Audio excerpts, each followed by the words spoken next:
नमस्कार मित्रांनो, माझं नाव आहे वेदांग आणि आजच्या व्हिडिओमध्ये मित्रांनो मी तुम्हाला सांगणार आहे ही जी फिटकरी असते मित्रांनो ही तुम्हाला तुमच्या झाडांमध्ये कशी वापरायला पाहिजे।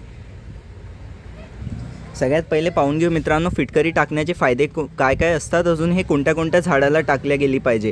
जे फिटकरीचं मित्रांनो जे खत आहे किंवा फिटकरीचं जे पाणी आहे मित्रांनो जे गुलाबाचे झाडं असतात त्यांना टाकायला पाहिजे, किंवा जे फुलांचे झाडं आहे ज्यांना खूप फुलं लागतात त्यांना टाकायला पाहिजे। पण बेस्ट जे असते मित्रांनो फिटकरीचे जे पाणी आणि खत मी तुम्हाला सांगेल समोर कसं तयार करायचं असते, ते गुलाबाच्या झाडासाठी फार छान असते। अजून गुलाबाच्या झाडाला खूप चांगले कळ्या अजून चांगले फुलं येण्यासाठी मदत करते।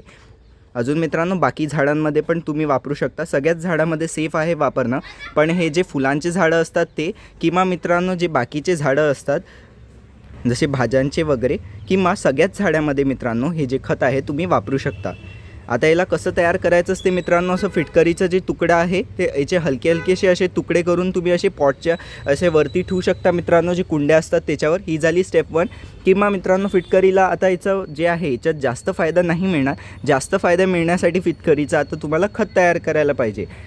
तर ते कसं तयार करायचं असते, फिटकरीचं असं तुम्हाला अशी फिटकरी घेऊन घ्यायची आहे मित्रांनो, एलम फिटकरी। आणि मग याला तुम्हाला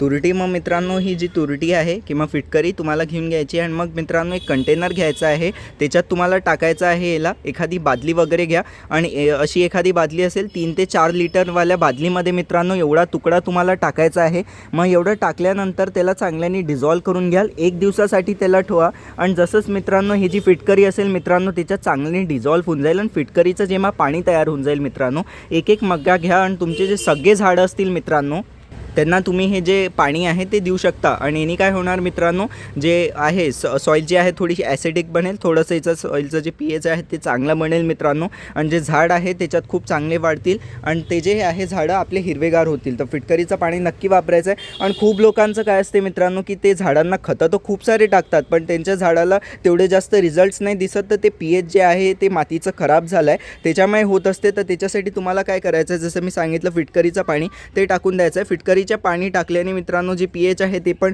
बॅलन्स आउट होईल। आणि मग त्याच्यानंतर तुम्ही कोणतेही जे फर्टिलायझर्स किंवा जे सगळे ऑर्गॅनिक खत आहे त्यांचा वापर कराल मित्रांनो, तर त्याचं जे ॲब्झॉर्प्शन आहे खूप चांगलं होणार झाडाच्या मुळांनी।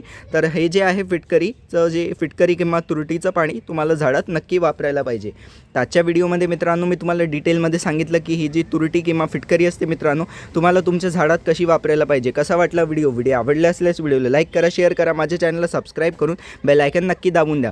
अजून मित्रांनो आता इथे स्क्रीनवर तुम्हाला प्लेलिस्ट येत असेल, खताची प्लेलिस्ट आहे, खूप चांगली प्लेलिस्ट आहे, त्याला क्लिक करून नक्की पाहाल। त्याच्यात खूप चांगले ऑर्गॅनिक खतं सांगितले आहे। व्हॉट्सअपचा ग्रुप नक्की जॉईन करा, लिंक कमेंट डिस्क्रिप्शन दोन्ही याच्यात टाकून दिल्या लिंकला क्लिक करून व्हॉट्सअपच्या ग्रुपमध्ये जॉईन होऊ शकता। आणि झाडासंबंधित काही प्रश्न विचारायचे व्हॉट्सअपच्या ग्रुपवर तुम्ही मला विचारू शकता।